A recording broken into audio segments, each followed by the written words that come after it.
ওমানের Muscat governorate police commander এক বাংলাদেশি নাগরিককে গ্রেফতার করেছে। তার বিরুদ্ধে বড় পরিমাণ নিষিদ্ধ সিগারেট ও তামাকজাত পণ্যদ্রব্য বহন ও তা বাণিজ্যিক উদ্দেশ্যে পরিবহনের অভিযোগ আনা হয়েছে। স্থানীয় পুলিশের তথ্যানুসারে এই ব্যক্তি তার নিজস্ব গাড়িতে এসব নিষিদ্ধ পণ্য পরিবহন করছিলেন।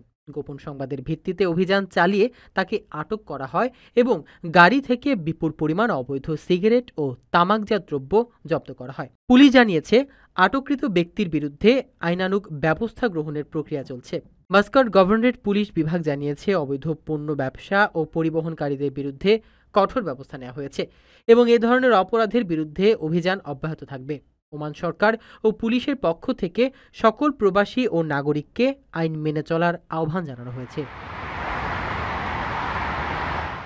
আপনার স্বপ্নগুলো আকাশ ছুবে প্রবাসীর হেলিকপ্টারের মাধ্যমে। বিয়ে, জন্মদিন অথবা যে কোনো বিশেষ প্রয়োজনে হেলিকপ্টার ভাড়া করতে যোগাযোগ করুন স্ক্রিনে দেয়া নাম্বারে। প্রবাসীর হেলিকপ্টার, নিরাপদ ও সাশ্রয়ী বাহনের বিশ্বস্ত নাম।